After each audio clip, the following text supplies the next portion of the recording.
Welcome to the Silmarillion Sessions. We're co-hosts Dr. Gail Thompson and Mr. William Lassiter. Today we are discussing a number of things, themes that we're seeing in the Silmarillion arise around Feanor, the Silmarils, the Noldor, the Enlightenment, Illuminati, technology, and Starbucks lattes. So about this thing, real quick, James Lindsey has studied the New World Order, communism, and DEI programs, all this woke business that's infecting society. He's extremely good at boiling it down to its key elements and just sort of showing this is what they're doing and what they're up to. So I've been following him for a little bit. And in this podcast, he goes through Robert Mueller's plans for the United Nations. And this is not the Robert Mueller that prosecuted Trump. This is a different Mueller, German guy. And in his plans for United Nations, essentially the idea is to have New World Order, but we all knew that. But what he points out is that he does so based upon a theosophical program. In other words, it's a religious program, and it's a program which is Gnostic in nature. Knowledge equals holy. So Mueller's design is to have, originally they have by 2000, the year 2000, have the United Nations spearheading a new world order that would change, that would abolish borders and make all citizens connected as a certain, how was the term he used? Connected as a symbiotic single world mind by the internet. So abolishing individuality and having everybody connect to the internet, so we all became sort of like a hive mind, fungus or something like that. And that was the program by which we could then be elevated, improved as human beings, species, to the level of the theosophic goals. And first off, it's absolutely terrifying. If you want to look at like an evil mastermind, this is the sort of thing that you look at. And it's all in broad daylight. You can connect to this document online and read all of this grand ideas for improvement of our race. But one of the things that was really fascinating, how sometimes in life things coordinate with each other. So I was taking a course in Hillsdale about the Constitution, and they did a unit on progressives. And it started, they have certain documents for you to read. And they talked about how the progressives in America were trying this very thing back in the 20s, and Woodrow Wilson voting this originally. And then they mentioned H.G. Wells, of all people, a British writer. And they connected to a document by H.G. Wells, which is called The Open Conspiracy. Never heard of it. And I started reading The Open Conspiracy. I know. Ironically, open conspiracy, never heard of it. Never heard of it. I started to read this damn thing, and it's Robert Mueller. It's like word for word, Robert Mueller.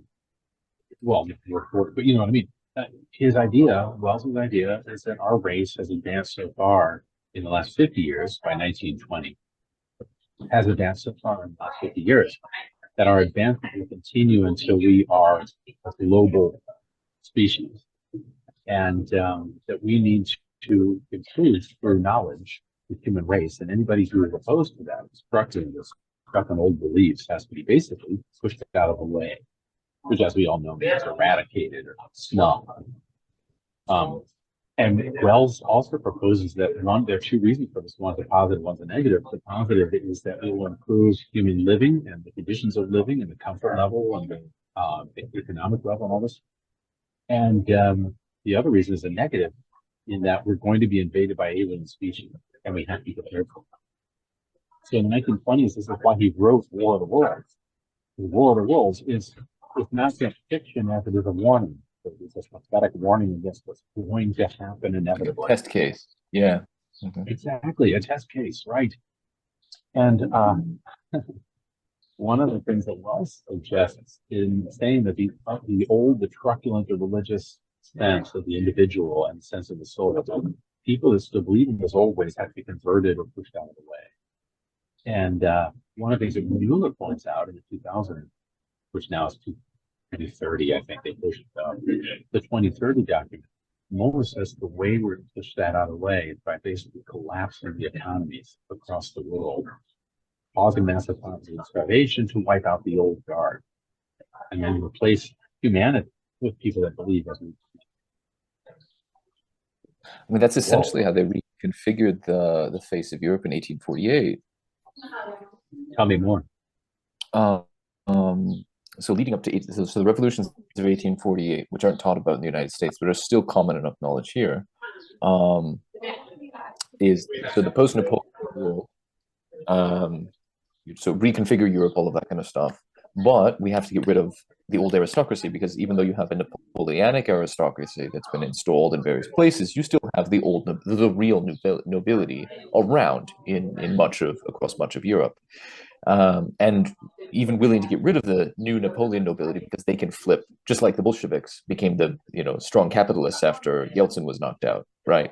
It's they don't care what brand they wear on their T-shirt. They're the power brokers, right? The new power brokers are there. So you need to get rid of somehow to overthrow the existing order, which includes sort of the new order, the new post-Napoleonic order. Wash that away too, because you can rebuild again, right? But the only way to wash away the old order is to install these anarchists everywhere, right? I mean, all this stuff leading up to the first half of the 19th century, anarchists, guys with big beards throwing bombs at parties, that was a thing. But why did that become a thing? It wasn't just some weird philosophers, but the economic situation in most countries in Europe, most states in Europe, absolutely tanked. But like, not because there was a global crisis. We didn't have there wasn't a global economy, but in certain places, certain things are orchestrated to cause massive crises, where now the people rise up, and the people are starving. People have no jobs. It's all sort of as you replay it in late 1920s, the early 30s, again, right. same kind of thing replayed a century later. But you have that in the early 19th century, and so that the masses sort of are just, something needs to change. Well, that's when you enter anarchist, who's like, I've got a program, and you run forward with that, which involves revolution. So the revolutionaries, the new revolutionaries of the mid 19th century come up. 1848 is like peak year. For this, they a number of localized, very coordinated, and it is like there's a cadre at the center who's organizing all of this, cabal at the center organizing all of these local revolutions, say like in the very states of what is now the Republic of Italy, in different places, to try and overthrow locally, test the weak points of the system within Europe, and then 1848 flip it on full bore, to have these massive socioeconomic revolutions to oust the existing order, to install new liberal constitutions, liberal meaning, the old sense of the word, liberal constitutions, which give a new class, basically create a new political class, give them all the power, and they get to start orchestrating reforms. Centralized governments become very much the thing. And so you get strong centralization in the mid 1800s, governed by a few powerful new power people. They're the new order. They're not the old aristocracy. The old aristocracy is made obsolete. The church is made obsolete. And this is done by collapsing economies. Kingdom of Naples is a great example. It was mismanagement already, just poor management on the part of the royal family.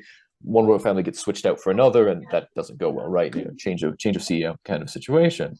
And then they exploited that and drove the thing into the ground, so that everybody was poorly off, trying to get them to revolutionize their own system.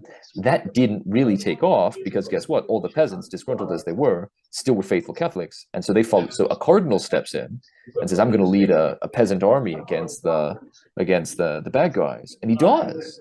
And they fight off. So then you have to bring in the new Revolutionary Guard. So Garibaldi, so 1960s comes in, right. And Garibaldi has to come through and just grind him through the machine. Just massive butchery. Makes Sherman look like what is it? Shirley Temple. Makes Sherman look like Shirley Temple. Yeah. So that's ultimately how that goes. But in other states, it's much more successful. So the papal states states, for example, totally overthrows the existing order. Everybody sides with, again, whatever they are, they're just against the existing order. Why? Well, because I'm hungry, because there's no jobs. Same thing with the various states of the former Holy Roman Emperor had gotten ousted by Napoleon. Napoleon's finally locked up and put away. What do we do with all of Central Europe? Well, you've got these independent states and all this. Let's have the revolutionaries try and overthrow that. Prussia comes in, crushes all the revolutionaries, and says, we create superstate now. And that becomes the Kingdom of Prussia. The small little Kingdom of Prussia on the Baltic coast all of a sudden becomes the massive German Empire. And that's where we get, that's where that comes from. And then around France, you had the same thing. You had various unsuccessful attempts, and then a big flip. But yeah, that massively changed the face of Europe and removed all of the old guard from any position of meaningful authority. The old families most of the old families still exist, but they have absolutely no clout, no sway. It was the new Masonic groups that are put into order. Some of the old families, the reigning head of the family was a Mason, and so they kind of stay, but they become really relegated. They have power by being part of the lodge, but not power and virtue of being this old family. So there's a lot going through my head right now, but one of the things that is occurring to me is that you would suggest that the old guard, as you call them, the royalty, is simply a bulwark against this destruction, rebooting, manipulating of the populace that occurred in the 1840s.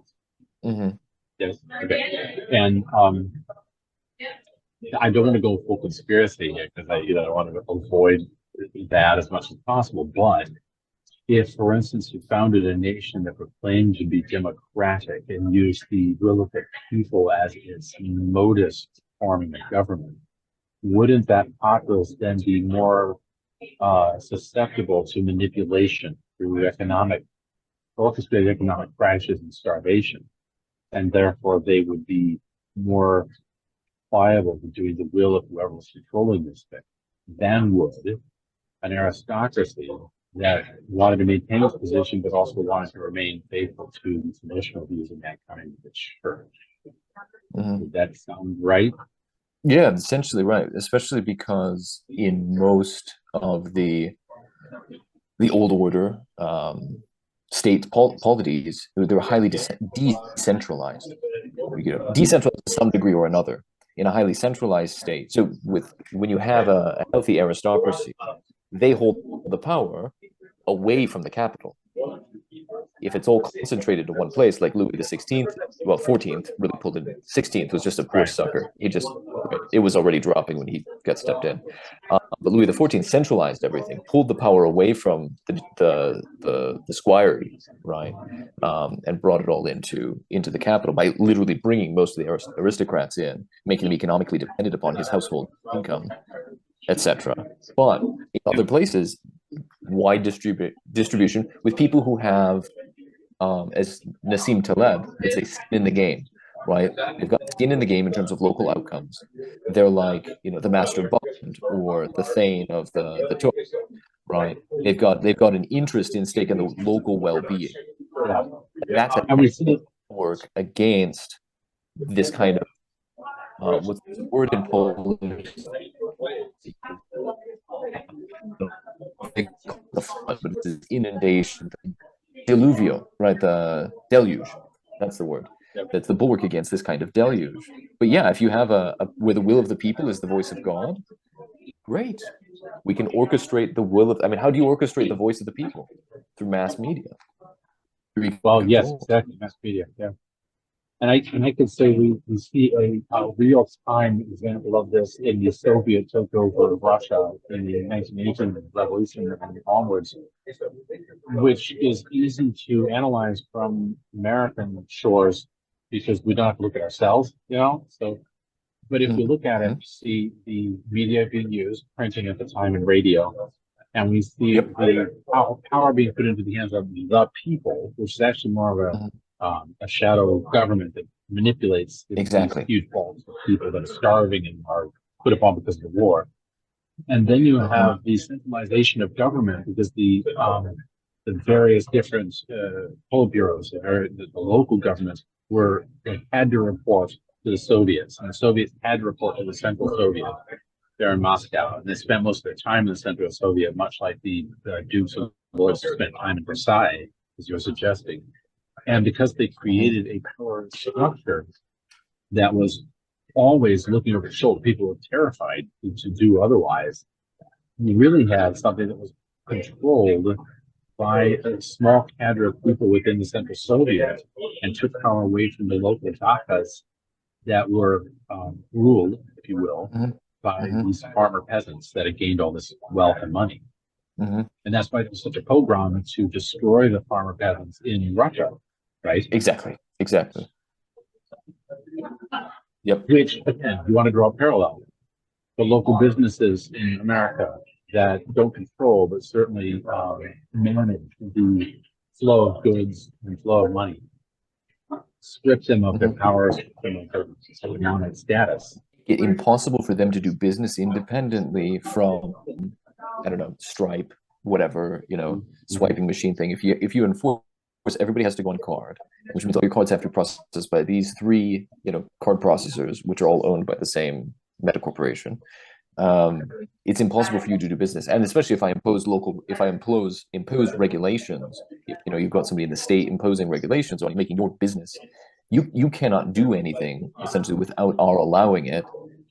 You're no longer an economic bulwark in the same way. I mean, similarly, like you said, parallelly to the local squirearchy, you're no longer an economic bulwark any more than the local squire lost his power to be a social, political, and economic, bulwark. Same kind of thing with small business that gets gutted of any real efficacy, because they can just take you out and make daily life impossible for you. And they don't have any interest in the community. Absolutely none. But Amazon doesn't give a shit. No. To name names. No. To name names. Yeah. Wow. Okay. And then you take the government and you gut it of any real resemblance to its original form, and then you wear that form around like a skin suit, so to speak. Still using the language, but it's a totally different thing. Like a skin suit. Because that's what they did in the Soviet Union. Exactly. They were working for the people. It was all for the people. It wasn't. It was for the Central Soviet. Well, exactly right. I mean, why are you rounding up people in the village to shoot them and putting on a strike, a general strike, a farmer's strike, so that the farmers have to let all the cows die, and all this. Well, it's for the sake of the people. For the sake of the people, right? Because you're starving the people. What are you doing for the sake of the people? It's not in the interest of the people to do this kind of thing. And I used to think that the idea that this was somehow orchestrated by a small group of people is just insanity, because first of all, people live that long, and second, you can't imagine people sitting in a secret lair going "Ooh, ha ha ha ha." Right, the Bene Gesserits.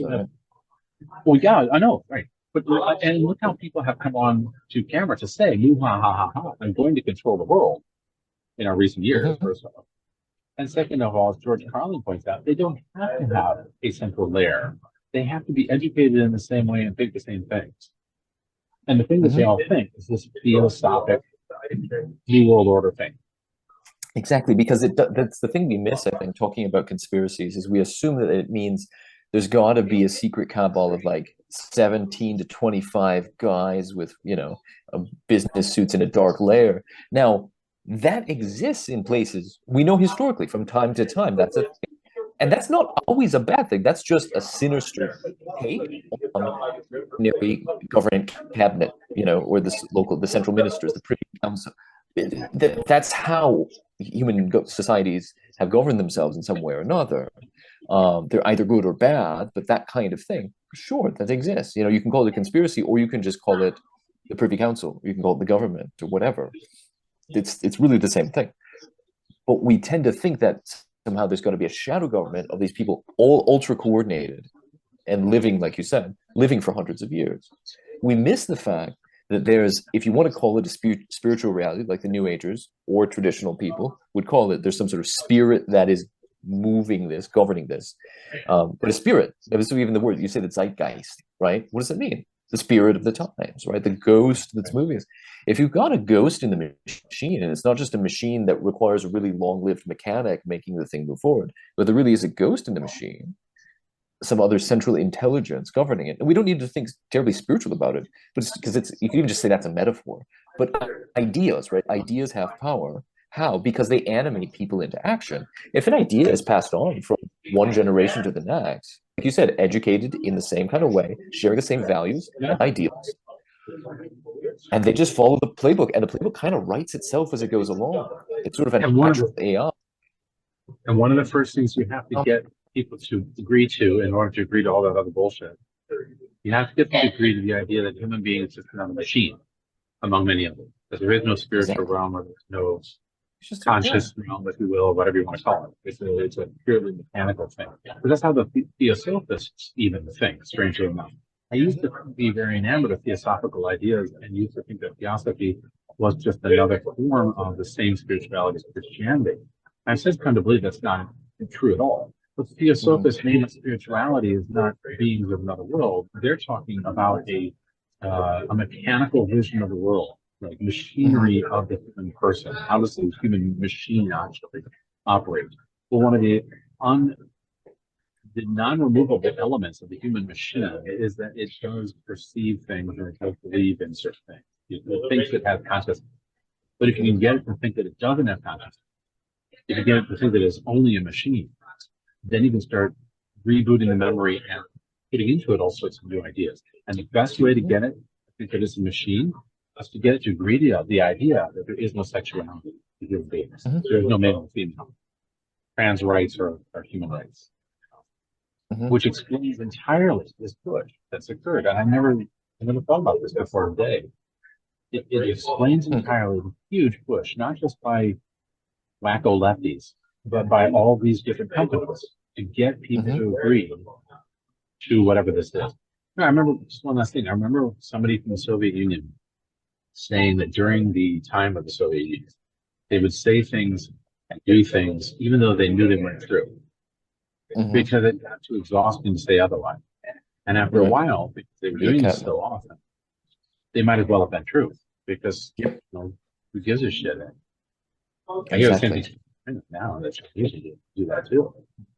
So yeah, I mean, after a while, it gets too exhausting to fight the Rainbow Coalition.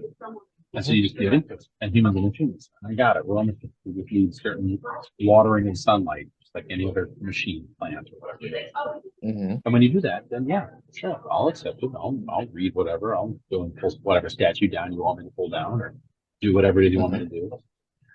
Wow, that's really fascinating. Really fascinating. Now, we just finished, or almost close to finishing, The Lord of the Rings on tape. You know, we're at the scouring edition.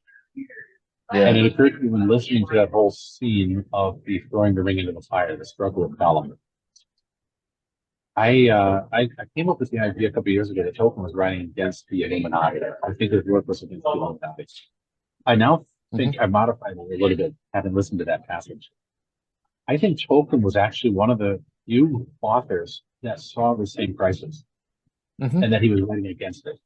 And your statement that Illuminati in Italian just means enlightened ones, it's brilliant. It's brilliant. I mean, yeah, exactly. It's the Illuminism. How do you say?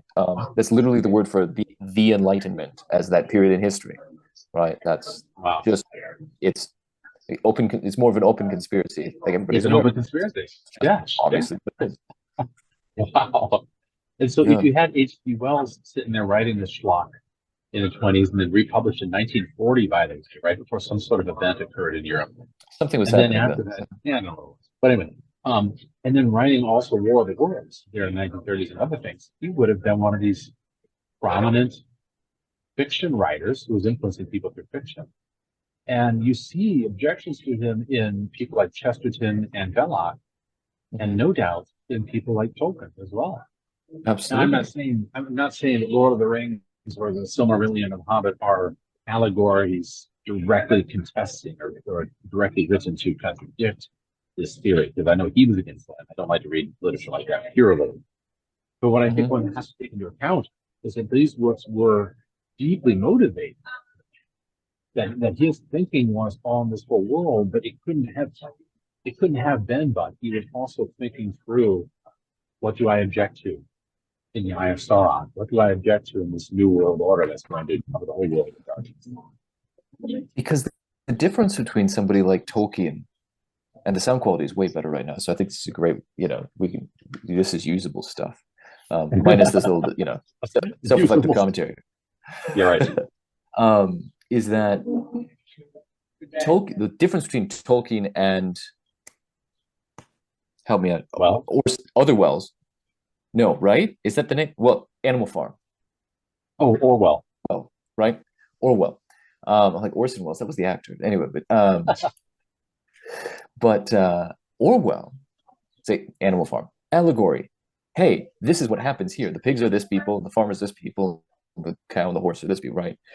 Difference between him and Tolkien is that Tolkien's not writing it's no less of a polemical work or a protest thing, but he's not sticking to political allegory. He's not writing an essay. He's weaving a counter spell. So Tolkien is Gandalf in the back, weaving a spell against the Balrog. He's not the guy holding the door against the trolls, right? Yeah, he's because he even says weaving a spell already. Because he even says that first off, he says this is not an allegory, right? But he also talks about the secondary world. And we can take that a number of different ways. So I think one way we can take secondary world is that it is the counterspell. It is. And he says explicitly that in his essay on fairy stories. The whole thing is supposed to be escapist, not in the way that the critics use the word escapist, like I'm going to escape from reality for a while and just go hit the blunt.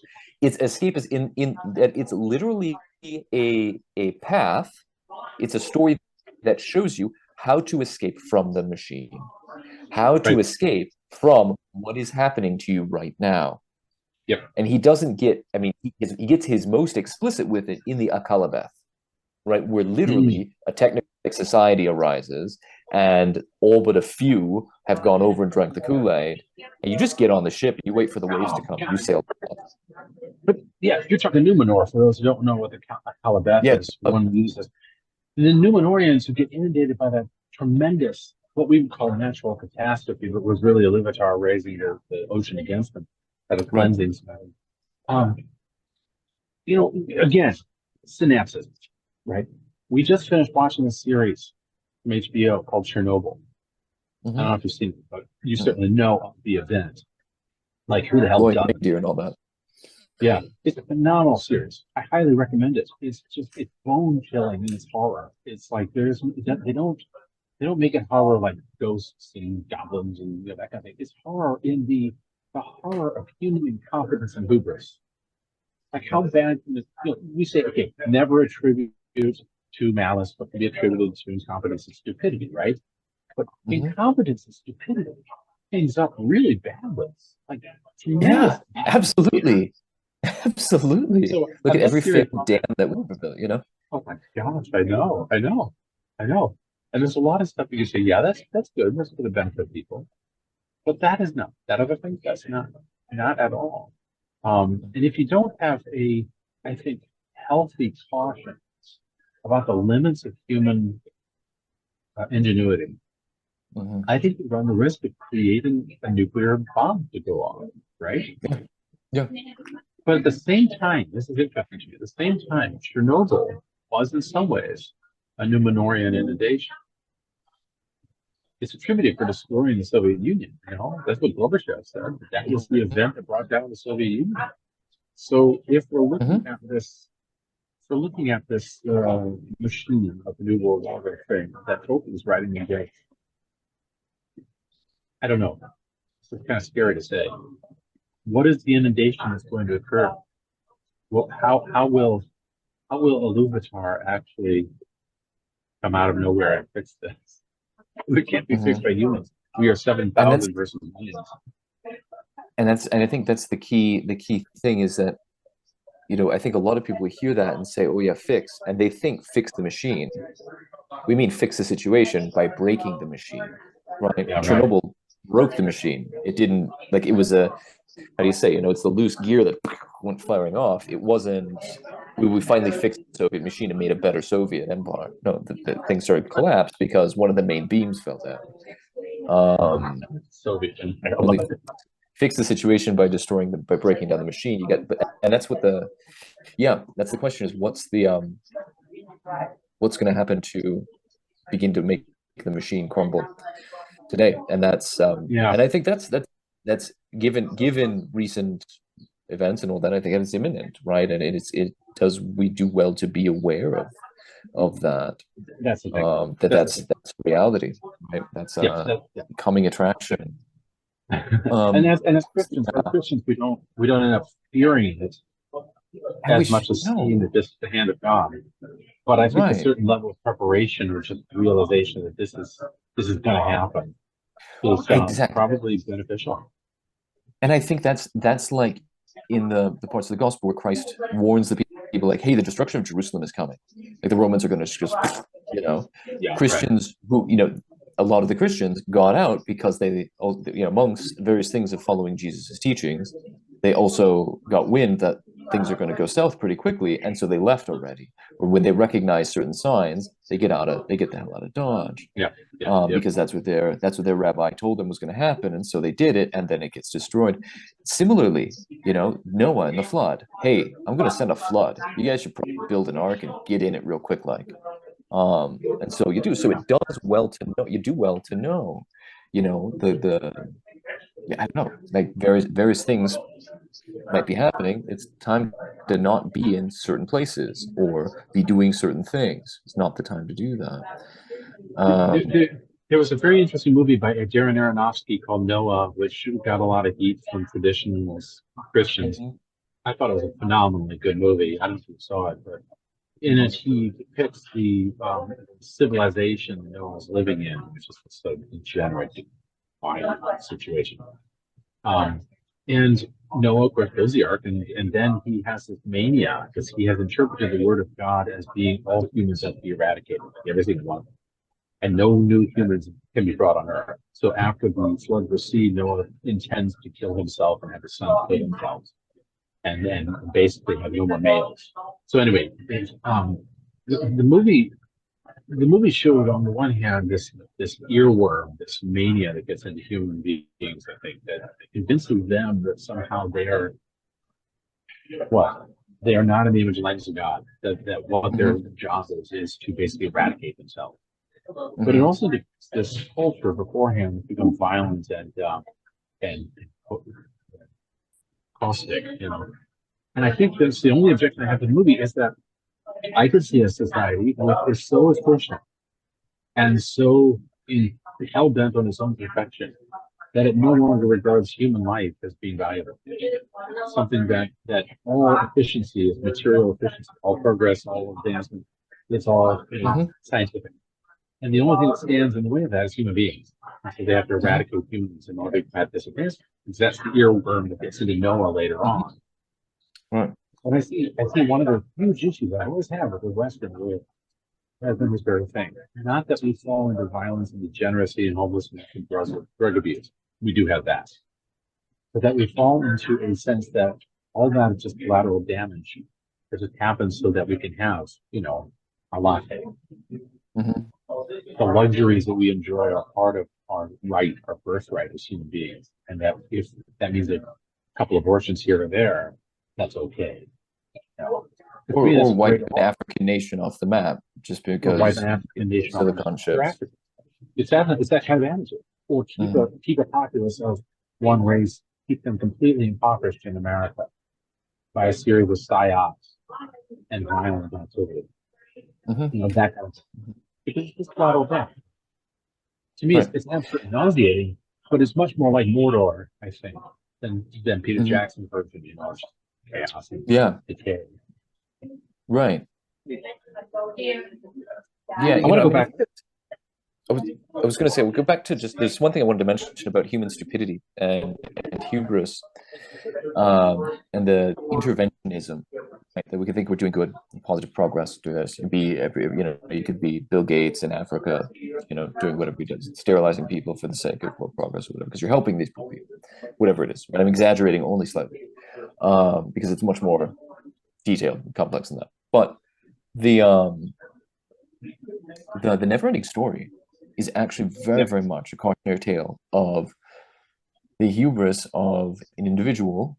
So everybody in knows the first. Everybody above a certain age knows the first half of Neverending Story because it was made into a wonderful film in the 90 days, and and all of that. But that's only the first half of the story, and it's like a diptych, and you need both halves. The second half, Bastian enters into Fantastica and makes a series of initially small mistakes. Motivated, might do a good thing, but he's motivated by vanity instead of actually doing a good thing, or he thinks he's doing a good thing, but because he's not omniscient, it actually turns out bad for some people. There's ramifications and so on and so forth. There's ripple effects to everything that you do. Well, he tries to do some good deeds, and they start to cause all sorts of problems.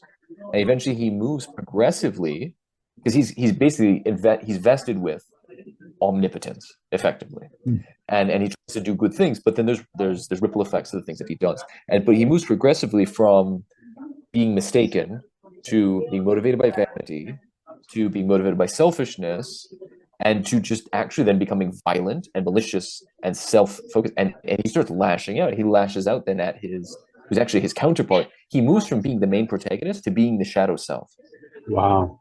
And so then you the shadow self, as he goes through, takes on a witch as his primary person. He ends up serving the witch. The witch, by the way, is a master of machines, right? She's carried around by machines. She runs machines. There's these robots, this kind of thing. And he ends up serving her. When he thinks he's the emperor, he's the puppet, right, of the machine. And eventually he ends up losing his entire self, because in this process of doing these things, he loses his memory, which means he loses his identity. Everything he does and every intervention he does, he loses something in his memory, a bit of his memory, until he has no self-identity anymore. Ultimately, thankfully, there's sort of a hand of providence at work, which brings him on the right. There's a slow progressive turning.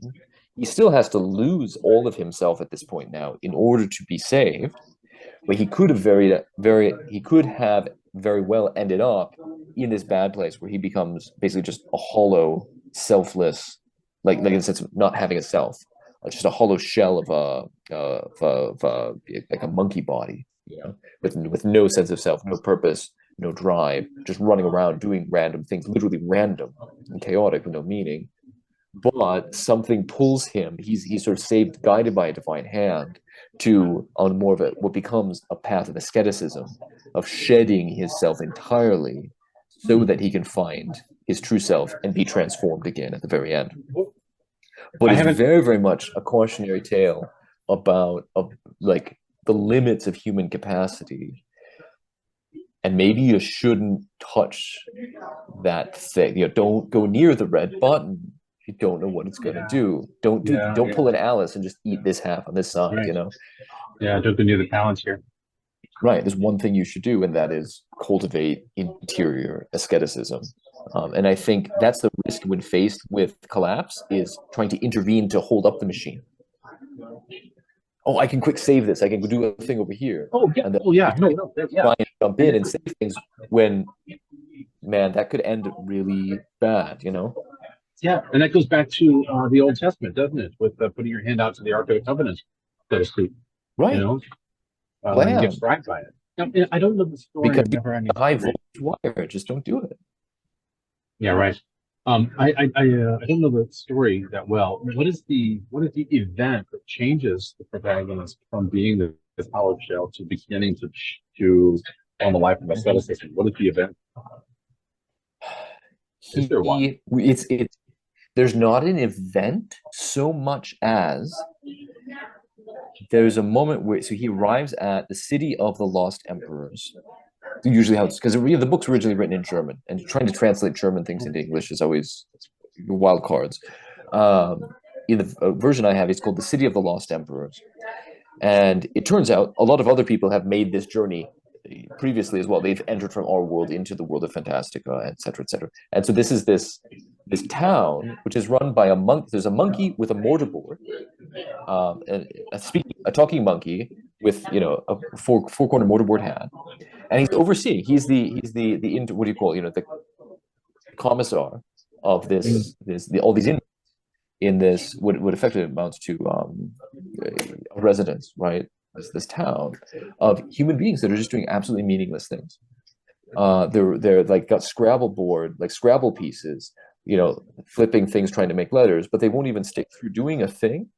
They'll do that, and they'll run off and they'll do something else. Somebody will take a wheelbarrow, run, go take a shovel and put 2 scoops of dirt or gravel into it, and then like walk off and start doing something else.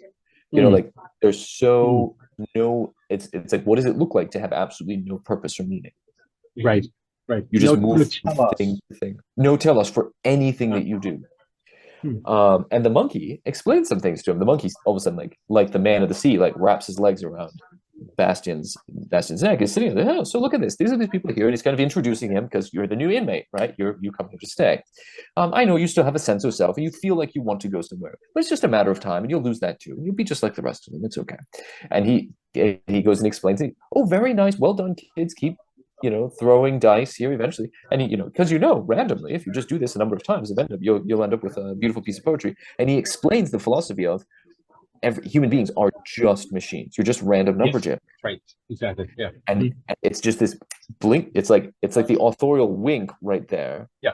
And it moves on. But there's some internal impulse that still leads back, and it's just the hand of the author that does it. Right? There's not a key moment. There's not a crisis where Bastian decides, no, I'm going to go this way instead of that way. It's like water dripping down a rock. It just, Jeff Goldblum, right, with the water drop. It happens to go this way instead of that way. And because it goes under the radar of the reader as you're watching, he just happens to go this way. And that happenstance of he passes through the town and decides not to stay in the town with what little wit he has left. He happens to not stay, and that kicks off the series of things of him still progressively losing himself, and we don't find out till the end that also what's necessary to save himself, as much as it would have been his damnation had he stayed. So in some ways, it's there, but for the grace of God. It's just providential guidance. It's exactly it's just for the grace of God. And there's still a lot of things that had he not screwed X, Y, or Z up earlier, he'd have the tools he needs to do this more easily. But because he was such a screw up earlier, he doesn't have them, and things are that much more difficult to next to impossible to do. But for the grace of God, but for the hand of providence, something finally comes through, or this happens to occur. So these various Herculean sort of tasks to go through. Yeah. So here's, I just go back to the story that we're going through, right? Feanor and the Silmarils. Mm-hmm. What could have transpired there in the Undying Lands had Feanor not encountered Morgoth? Okay. Because what he did with the Silmarils, I'm increasingly led to believe was wrong. He should never have created them. They are an aberration. They're a beautiful aberration. It's like the arc light in the Canticle for Leibowitz. Beautiful, but turn it the hell off, And don't ever turn it on again. And don't ever turn it on again. And I wonder with Feanor, is in some ways Morgoth, does he become the Iluvatar act? This is weird to think about. Is he the Felix Culpa, the happy fault, or the eucatastrophe that Tolkien talks about? Is he the eucatastrophe that actually prevents Feanor from staying there in the Undying Lands with the Silmarils, which would have, if I read it right, begun to be like an infection in the Undying Lands of technology? Because I see the Silmarils with technology. Yes. So that's really interesting, because now what you're doing is drawing not a parallel, but so it's the same kind of principle of work. Feanor has become what he is now. He can no longer stay in the Undying Lands, otherwise he would poison it. In the similar vein as Adam and Eve can't stay in the Garden of Eden. Now that you've crossed a certain line, you're poisoned, and if you stay, Eden itself gets eaten away and poisoned. Yeah, right. And you'll be stuck in what perpetual undeadness, right? That God moves them out of the garden so that they don't become zombies. Yeah, right? And puts an angel there. Exactly, and puts an angel there to guard them. I think that's a very interesting thing, especially with what we see in the dark, which would be the next chapter we discuss, right, and proper, is the darkening of Valinor, when Ungoliant comes as a darkness that's not just a lack of light, but somehow a thing in and of itself that can, he writes about it can penetrate the eyes and infect the spirit, and make everything dark from within. So it's like a venom, a darkness venom that goes around, which, by the way, exactly ripped up Kyle Enda, who wrote the Neverending Story, big fan of Tolkien, pulls a lot of themes and symbolism, imagery from motifs from Tolkien as well. Very explicitly in some points, like hat tip references. But it's like the nothing, right? That just, you look at it and you feel like you're blind, right? Because you can't see anything when you see the nothing. It's just nothing. And that's the kind of description that Tolkien gives for Ungolion's blackness that invades. It's like, so that was an intervention on the part of Melkor. But had Feanor, and Feanor leaves sort of after this, right? There's the kinslaying, and they all leave. Kinslaying, very bad. Don't do that. Leaving Valar, don't do that. Very bad. There's a lot of crowd psychology at work, which I think is something to discuss as well. But had he stayed, that could have perpetuated Ungolion's darkness, right? Somehow, the Silmarils could very conceivably, being the light of the trees in these zones, they could have been tainted, right? They could become dark lights. They would be sources of this black hole that would just reach out, this black venom. Yeah, and to draw the analogy out, who controls the Silmarils? You know, if Feanor controls the Silmarils and they're the only light source there in the Undying Lands, then who's controlling the light source? It's Feanor. He becomes the god. That would be part of the infection. So in some way, it's the spice. And it's the spice. Dude. Yeah. So in some ways, the Morgoth taking in the Silmarils and the Feanor leaving with all the Noldor becomes sort of the Iluvatar moment, like the inundation of Numenor, and like the biting of the finger, later on. Exactly what. Oh, because and this is what it looks like in plot form. To understand it, and Alundale, when Morgoth Melkor sings discord, dissonance, and Iluvatar pulls a jazz chord and brings it back into harmonies. He still uses that very dissonance to bring an augmented seventh, or whatever it's called. That's really cool. That's really interesting. No, that's good. When you look at like the history that we were talking about a minute ago of this New World Order movement, it's hard for me to say, well, where did that begin? I like to put the locust back there with some of the visions of the Enlightenment, right? But even there, you go further back, and it's the split in 1277 of the nominalism, right? Even better, I was listening to Kingsnorth mentioned. Paul Kingsnorth mentioned something on offhand. He's talking about kind of something else, but indicated maybe the whole machine thing actually started in a very innocent feeling sort of way with the advent of writing. And that's exactly what Tolkien suggests with Feanor, who he didn't invent letters, but he just made them better. And then he made the Silmarils. Like, it's just jump, right? From writing systems, which means, and Socrates was very clear about this, as Plato's writing it down, right? Socrates said, writing is really bad, it's going to send you all to hell. Well, I'm going to keep writing anyway, because you're no longer forced to remember things, so you no longer have living words, living traditions. Now, writing is a great good, and yet it's also a technology. And it's so that I think one could argue that it kind of goes back, it's a primeval thing that maybe grows large at certain periods of time and diminishes again in others. But it's this grasping at something. Maybe that's how far back it goes. Is it something that's just, it's the primal fall? Which then, I think you're absolutely right on that. That's a really neat observation. But it does then suggest that there's no way to return to the Eden. You can't fix the problem by defeating Hitler, or whatever it is. Even a benevolent Hitler. But that's the temptation. Is to say, I'm going to pull this all into. I mean, that's what Bastian is tempted by, and ultimately follows. That I'm going to fix this. I can put it all together again. And I just need to break this part here, bend these people here, and if maybe eliminate. I mean, the Soviet, Lenin wasn't just malicious against humanity as such, right? His vision was that we could fix humanity, right? At least Marx, right? And that's the idea is that there's this really misguided, perverse benevolence. At least they feel that they're benevolent, There's these interventionistas of today really feel they're doing something good for, if not humanity, because you got to get rid of humanity because it's a problem.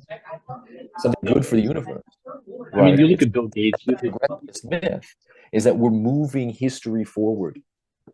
Yeah, you look at somebody like Bill Gates. It's appalling. It's mind-boggling. You look at somebody like Bill Gates who's suggesting and actually have on the market a product that is promoting like maggot juice. Just crushed maggots in order to replace milk. And this is not going to be so good. It's going to reduce the imprint that humans have on the planet. It's going to improve the environment, improve humanity. And he does it with this happy, kind of cheerful, like we're doing this for the betterment of humanity thing.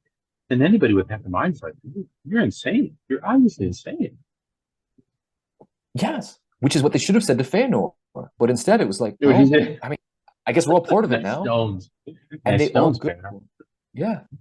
But that's it. It was like the kinslaying. We're going to rise up. We're going to slay the Teleri, and I think the thing that we need to keep very like close to our bosom is with Galadriel. Like she is not an innocent player, and she bears guilt for thousands of years. Yeah. She carries in her breast the crushing guilt of having lived by lies. She didn't kill anybody. She didn't actively promote Feanor. She just didn't say no. She kept putting up the Workers of the World Unite sticker to cross over into, what's his name? What's it, Havel, right? She just played along with it. Even if reserved in her heart, this isn't the right way to go, she still went. And that made her a guilty accomplice of the whole thing. Yeah. Delegate or somebody. Yeah. And so who recognizes later on what she's done. Yeah. Wow. Yeah. Wow. Because I think that's the moment, that's the risk that most of us face in this moment, is at best to be like, we think it's okay, I'm not doing the kinslaying. It's okay, I'm not Feanor. I'm not making oaths against all the powers of heaven. Casting myself in the outer darkness if I don't achieve my aim. I'm not doing the Sons of Feanor thing. Not even like the inner circle of the other Noldor. I'm just not rocking the boat. Makes me a guilty accomplice of this whole thing, because maybe there's kind of a perverse desire inside myself to maybe finally get what I want out of this in the end if I kind of ride. But right. Or maybe there's just a love of self, luxury, and cowardice. I like my latte. I like my latte. Really don't want to speak out. I went along with it all for the latte. Yeah. I mean, I might get doxxed. What does it profit a man if you lose and gain the whole world? But a Starbucks? Yeah. Or right. Like Thomas More says to Richie Rich, right? Gain the world for whales. Yeah. Whales. Yeah, right.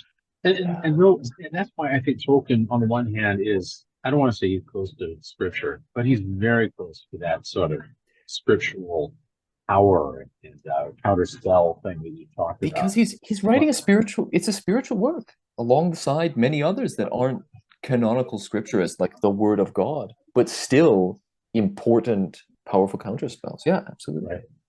Which may explain a lot of the dislike of them in academic circles, because they all got seized in sort of Cuso kind of way. Wow. Okay.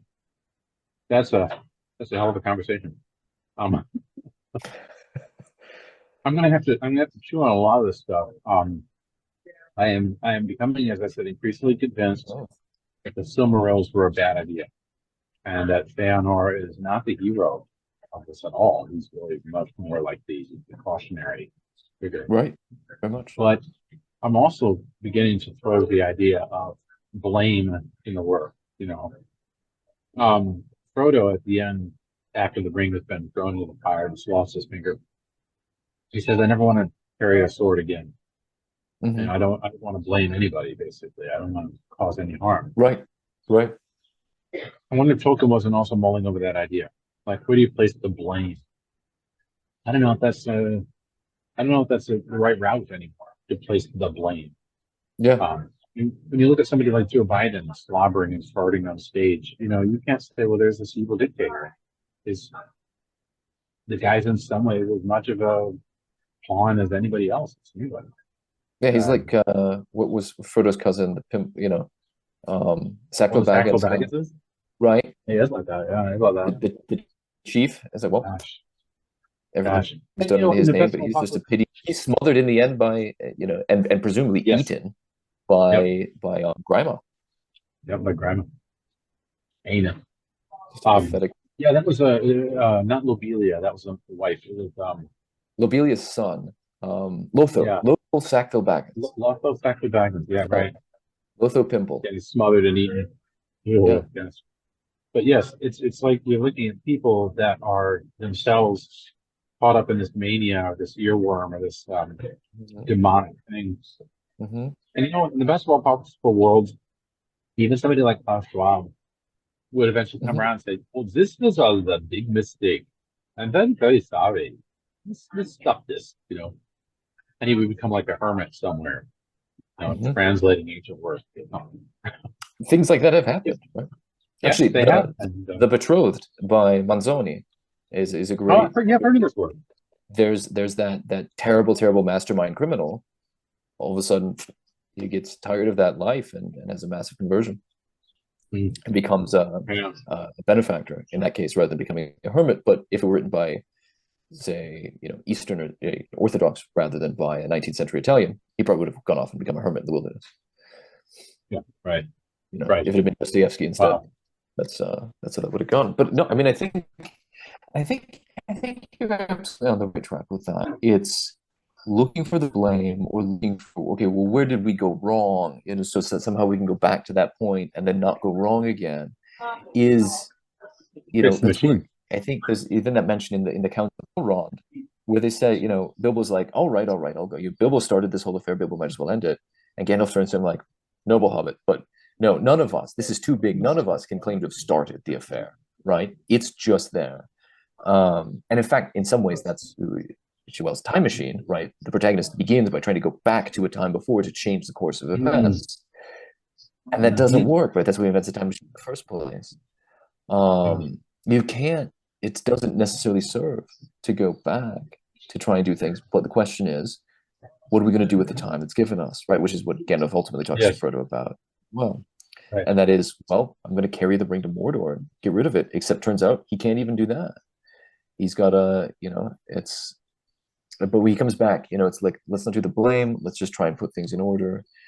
And there's no easy answer. And I think Tolkien, if his experiences of war was anything like my grandfather's experience of war, yeah, you're just not it. Like the people you shot, the people who shot at you are just as much poor suckers as the guy next to you who died. Like it's all hell. Like it's not. You don't want to just go pointing guns at people anymore at that point.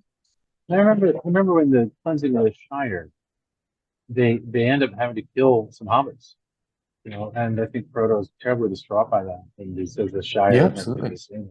It's one of the reasons he goes off on the ships to the Undying Land, Hmm. because he himself has realized there's no way to go back to the Shire before Sharky. There's no way to go back to a There's no Middle Earth Shire before before the Sharky. Rings. Right. Yeah, and even if we were to do so, that time of the Shire in the first books of the Fellowship of the Ring wasn't a great place. It was an idyllic place. It was not a great Hmm. place because there was all this stuff going around the periphery of it. You Hmm. still have a provincial attitude. Right. So it's almost like if you wanted to vote in a new president and somehow that president's going to kick ass and destroy the economy and fix everything and make America great again.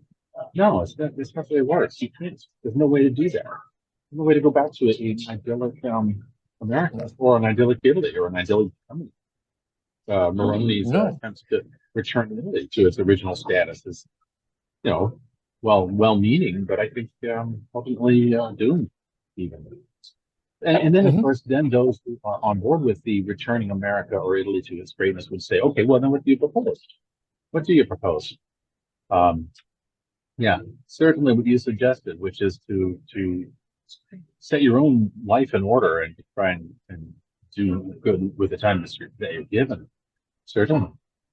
Um, and I can already hear the objectors rising up and saying, well, what does that translate into politically? What does that translate into economically or socially?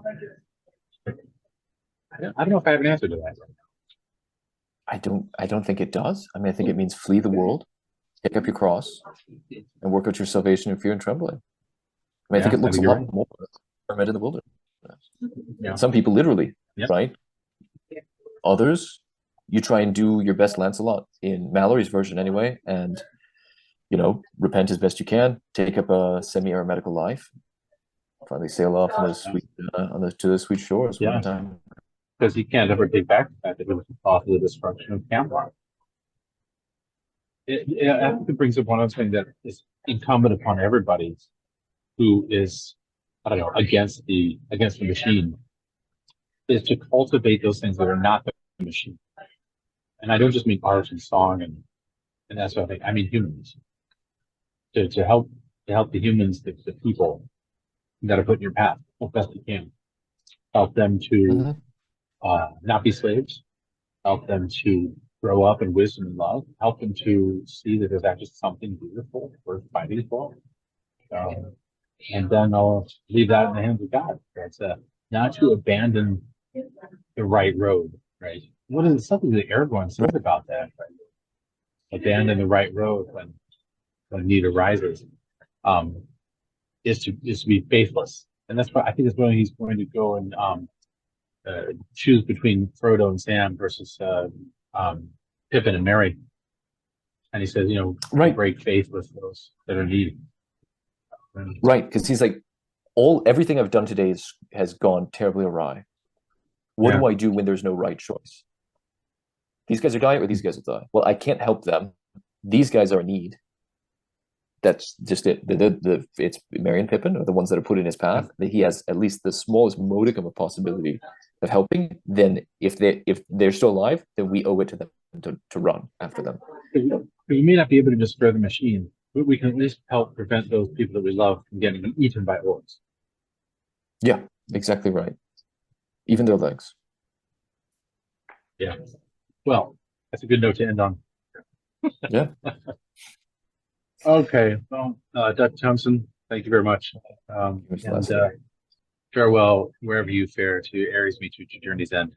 May the wind under your wings bear you to where the sun sails and the moon walks.